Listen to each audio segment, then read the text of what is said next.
আচার খেতে পছন্দ করে না এমন কেউ নেই। আর তা যদি হয় আমের আচার, তো কথাই নেই। আমি এখানে ২ রকম আমের আচার বানানোর চেষ্টা করছি। একটা আমের আচার বানাবো ঝটপট আমের আচার, আরেকটি হচ্ছে আমসত্ত্বর। তো ১ম এ আমি আমের আচার বানিয়ে দেখাবো।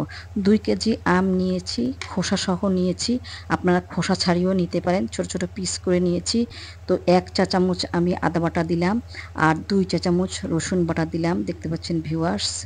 আর এখানে দিয়ে দিব আমি কয়েকটি তেজপাতা, আর দিব ১.৫ কাপ চিনি। আপনারা চিনি বেশিও দিতে পারেন, যদি মনে করেন মিষ্টি বেশি খাবেন তো চিনিও বেশি দিতে পারেন। আর এই আচারটি হবে ঝাল ঝাল আচার। তো আমি দিয়ে দিব স্বাদ মতো লবণ, আর ১/২ চা চামচ দিব আমি হলুদের গুঁড়ো, যেটা কালারের জন্য। আর আমি এখানে শুকনো মরিচ নিয়েছি, এই যে দেখুন ভিউয়ার্স। শুকনো মরিচ গোল গোল করেও কাটতে পারবেন আপনারা, আবার লম্বা করেও কাটতে পারবেন। আর দিয়ে দিব এখানে বোম্বাই মরিচ। আপনি বেশি দিতে পারেন, যারা বেশি ঝাল খাবেন তারা বেশি বোম্বাই মরিচ দিতে পারেন। তো আমি ৫-৭টা বোম্বাই মরিচ দিয়েছি, এখানে অর্ধেক অর্ধেক করে কেটে নিয়েছি দেখুন। তো আপনারা গোল করেও কাটতে পারবেন, কোনো সমস্যা নাই এখানে। আর যারা ঝাল বেশি খাবেন তো তারা একটু ঝাল বেশি দিবেন। আর দিয়ে দেবো এখানে পৌনে ১ কাপ সরিষার তেল। তো এখানেও আপনারা সরিষার তেল বেশি দিতে পারেন, যারা বেশি সরিষার তেল খায়। তা আমি অল্প সরিষার তেল দিয়েছি, কারণ এখানে একটু মাখা মাখা সরিষার তেল হবে। মানে যে ঝোলের মতো যে একটা আচার বানায় সরিষার তেলের, ওটা হবে না, মাখা মাখা হবে। তো আমি এগুলো সবগুলো একসঙ্গে মাখিয়ে নিব চিনি সহ, যাতে চিনি প্রতিটা আমের পিছে পিছে যায়। তো ভালো করে মাখবো, এবং ভালো ভালো করে মাখতে মাখতে আমি এখানে চুলায় বসিয়ে দিব। চুলায় বসিয়ে ভালো করে মাখবো, একদম লো হিটে মাখবো। তা ভিউয়ার্স, আমি এখানে প্যানটি চেঞ্জ করছি, কারণ ওই প্যানে আমার একটু লেগে লেগে যাচ্ছিলো, এই জন্য প্যান আমি চেঞ্জ করে ফেলছি। তো এই প্যানে দিয়ে দিলাম, এই প্যানে দিয়ে আমি আস্তে আস্তে নাড়বো, আর মাঝে মাঝে ঢেকে দিব, যাতে আমের আচারগুলো ভেঙে না যায়, পিসগুলো যাতে ভেঙে ভেঙে না যায়। আর দেখুন ভিউয়ার্স, তেল কিন্তু কম, একেবারে কম তেল, আমি বেশি তেল দিইনি। আবার একটু ঢেকে দিব, এভাবে বারবার ঢাকবো, বারবার নাড়বো, প্রায় ১ ঘন্টার মতো আমার এই কাজটা করতে হবে।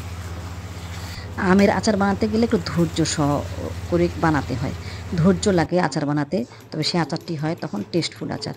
আর তো আমি এখানে যখন সব শুকিয়ে গেছে এবং চিনিগুলো আচারের ভিতরে ভিতরে ঢুকে গেছে, তো আমি এখানে দিয়ে দিব পাঁচফোড়ন।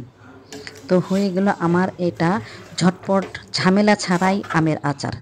তো ভিউয়ার্স, এখানে আমি দেখাবো ২ কেজি আমের আমসত্ত্বর। ২ কেজি আম, আধা পাকা আধা কাঁচা আমগুলোকে টুকরো টুকরো করে কেটে লবণ দিয়ে সেদ্ধ করব। দেখুন ভিউয়ার্স, লবণ দিয়ে সেদ্ধ করছি, সেদ্ধ করে একটু নরম নরম, একদম যেন নরম হয়ে যায় সেদিকে লক্ষ্য রাখতে হবে, আর লো হিটে দিতে হবে, যাতে করে নিচে লেগে না যায়।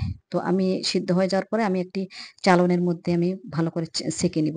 সেঁকে নিয়ে যে আঁশগুলা বের হবে, সেই আঁশগুলো ফেলে দিব, আর নিচের যে রসটুকু থাকবে সেই রসটুকু দিয়েই আমরা মেইনলি আমের আচার বানাবো।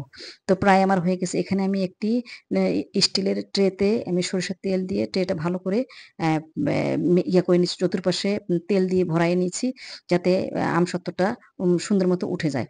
তো নিচের রসটুকু আমি প্যানে দিয়ে ২-২.৫ কাপ, প্রায় ২ কাপ ২.৫ কাপ আমি চিনি দিয়েছি। এখানে আরো চিনি দিয়েছি। কারণ যদি কেউ মিষ্টি বেশি খায়, বা আমি দেখলাম যে আমের ম্যাঙ্গো বাটিতে মিষ্টি একটু বেশি লাগবে। অ্যা এম তাহলে ভাল লাগবে। এজন্য আমি আরো ১ কাপ মিষ্টি দিয়েছি। মোট ২.৫ কাপ আমি মিষ্টি দিয়েছি। দিয়ে ভালো করে এখানে সিদ্ধ করব, মানে ঘন করব।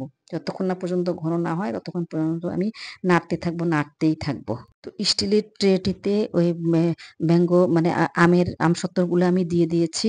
তো দিয়ে আমি রোদে শুকাবো। যদি মোটা বানান আপনারা তাহলে রোদে শুকাবেন, আর যদি পাতলা বানান তাহলে আর রোদে শুকানোর দরকার নাই। তো আমি একটু মোটা বানিয়েছি, এজন্য আমি রোদে দিয়েছি এগুলো। তারপর একটু রোদে শুকানোর পরে পিস পিস করে কেটে নিব। যদি কেউ পিস পিস করে কাটতে মন না চায় তাহলে আপনারা গোল করে রেখে দিতে পারেন। বেশ ২-৪ মাস বাইরে রাখলেও সমস্যা নাই। আর ফ্রিজেও রাখতে পারেন। ফ্রিজে রাখলে অনেকদিন থাকবে।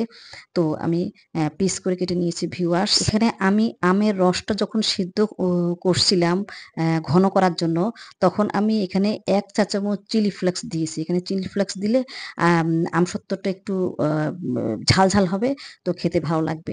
তো আমাদের হয়ে গেল আমসত্ত্বর আর ঝটপট আমের আচার। খুব ইজি এই আমের আচারটি বানানো। আপনারা ট্রাই করে দেখবেন, আর কমেন্টস করে জানাবেন কেমন হয়েছে ভিউয়ার্স। তো যারা আমার এই চ্যানেলটি দেখছেন প্লিজ তারা একটা সাবস্ক্রাইবস করে দিবেন, যাতে করে নতুন ভিডিওটি আপনাদের কাছে যেয়ে পৌঁছায়। ধন্যবাদ সবাইকে।